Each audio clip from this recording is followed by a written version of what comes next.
Assalamualaikum warahmatullahi wabarakatuh. Selamat berjumpa lagi bersama saya Budi Daya Kurniawan dalam Mini Budi Podcast. Kami sekarang berada di salah satu desa di kaki Pegunungan Meratus di Hulu Sungai Tengah, di Kecamatan Batangalai Timur, Kabupaten Hulu Sungai Tengah, Provinsi Kalimantan Selatan. Meratus pagi hari sungguh luar biasa karena ini adalah saat-saat ketika embun menguap ke atas dan indah sekali. Keindahan-keindahan ini cukup bertahan lama, tapi hari-hari ini saya kira keindahan-keindahan ini beserta anugerah Tuhan yang Maha Esa. Karena Meratus kembali menghadapi cobaan. Dulu kita pernah bersama menghadapi ekspansi perusahaan-perusahaan itu. Juga ada gerakan Save Meratus yang kemudian kita menang.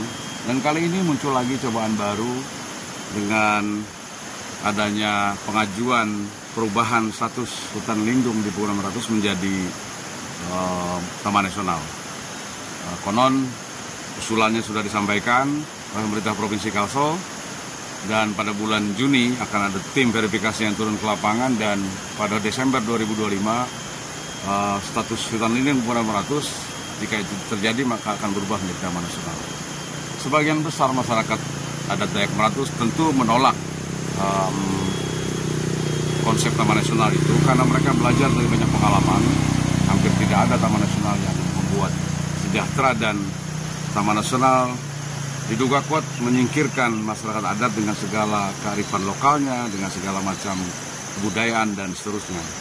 Nah, saya kira ada baiknya pemerintah ini mendengarkan aspirasi orang-orang Dayak Meratus sebelum mengambil kebijakan. Karena Taman Nasional sendiri, konsep ini tiba-tiba muncul lagi, dan dari informasi yang kita dapatkan sama sekali orang-orang Dayak Meratus, masyarakat Dayak Meratus tidak pernah ditanya apakah mereka setuju, apakah dan seterusnya. Saya kira kebijakan yang konsep atau kebijakan yang datang dari atas itu sudah saatnya dikurangi atau diberhentikan lah, karena harus mendengarkan aspirasi dari bawah dulu, baru kemudian kebijakan bisa disusun. Kalau hanya datang dari atas, maka apa bedanya dengan kebijakan di negara otoritarian? Sementara kita mengaku adalah sebuah negara yang berdemokrasi dan seterusnya, harusnya mengambil kebijakan berdasarkan dari aspirasi di level yang paling bawah. Walaupun rakyat itu di level yang paling bawah, tapi rakyatlah penentu demokrasi itu berlangsung atau tidak. Karena kawan-kawan anggota DPRD, DPR RI dan seterusnya, atau pejabat presiden dan seterusnya tidak akan menjadi apa-apa ketika rakyat itu tidak ada. Jadi jangan pernah lagi berpikir bahwa hanya memerlukan masyarakat ketika event-event politik terjadi. Setelah itu kemudian masyarakat kembali pada level bawah. Dan dalam soal Meratus saya kira perlulah dipikirkan ulang, karena Taman Nasional bukanlah satu-satunya cara untuk mensejahterakan orang-orang Meratus. Karena orang-orang Meratus berhasil menjaga pegunungan ini dengan segala macam isinya dan seterusnya, yang mereka tidak perlu imbalan. Tapi saya kira tidak perlulah mengganggu kebersahajaan Meratus, kesederhanaan dan seterusnya ini dengan kebijakan-kebijakan yang dipastikan akan membuat mereka sengsara dan menjadikan genosida budaya. Saya kira perjalanan panjang orang-orang Meratus akan terus menghadapi banyak cobaan, tapi saya yakin dengan kearifan lokal budaya yang mereka miliki dan dukungan teman-teman semua, mudah-mudahan Meratus tetap abadi. Walaupun sebenarnya Pegunungan Meratus sendiri kondisinya berbeda-beda di setiap kabupaten kota yang dilewatinya.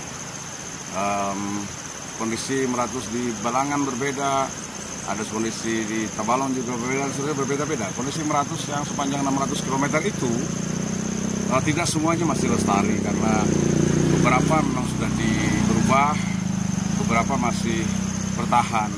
Tapi secara keseluruhan 600 km panjangnya Pegunungan Meratus itu kondisinya tidak semua sehat. Ada yang setengah sakit dan seterusnya. Nah, saya kira di Hulu Sungai Tengah ini kan Meratus masih bertahan, setidaknya sampai hari ini.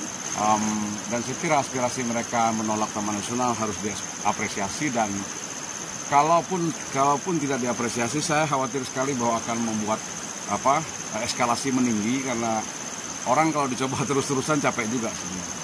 Jadi saya kira ada baiknya batalkan perubahan status hutan lindung Pegunungan Meratus menjadi Taman Nasional. Tapi berpikirlah ulang bagaimana caranya agar Meratus tetap lestari dan masyarakat yang selama ini menjaganya juga berdaya. Jangan hanya memikirkan kapitalisme uang semata, karena uang sesungguhnya tidak bisa membeli apa-apa. Saya selalu bilang bahwa orang bisa beli tempat tidur bagus, tapi orang tidak bisa menggunakan uang untuk membeli kualitas tidur. Karena uang bukanlah segalanya, walaupun kita semua perlu uang tentunya kan. Sekali lagi dari kaki Pegunungan Meratus, ini Budi Podcast menyampaikan kondisi terakhir. Semoga Meratus terus lestari, semoga orang-orang Dayak Meratus tetap sejahtera dan makin sejahtera, dan pemerintah berpikir ulang tentang Taman Nasional. Terima kasih, sampai berjumpa lagi dalam ini Budi Podcast berikutnya. Saya Meratus, menyelamatkan kehidupan bersama Aliansi Meratus. Tolak Taman Nasional di Pegunungan Meratus. Merdeka!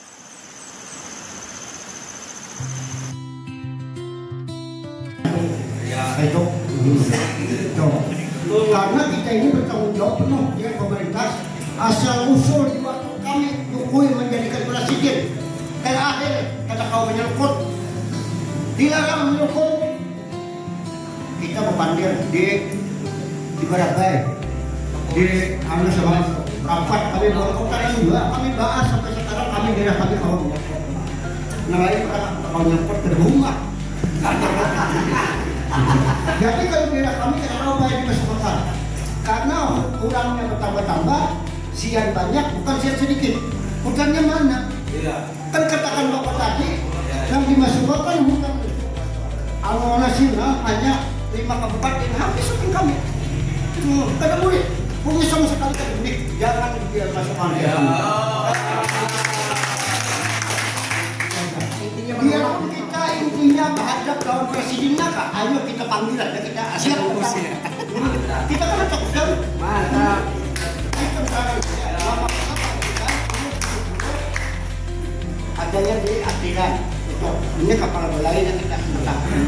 Yang membimbing masyarakat sebanyak-banyaknya itu kita. Bupati kan, pembakar masih di belakang. Kan contoh. Pembakar itu arahan kami kalau masuk dengan pembakar. Jadi pembakar misalnya menjinakkan tidak masuk pembakar, kami berhentikan pembakar. Itu kan gitu.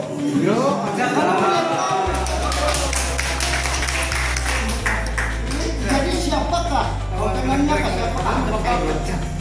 Kalau membuka hotelan Taman Nasional kau jangan. Jadi kan kita ada banyak-banyak juga, dimana ini bicara kita tidak bisa. Mohon maaf sebesar-besarnya. Terima kasih.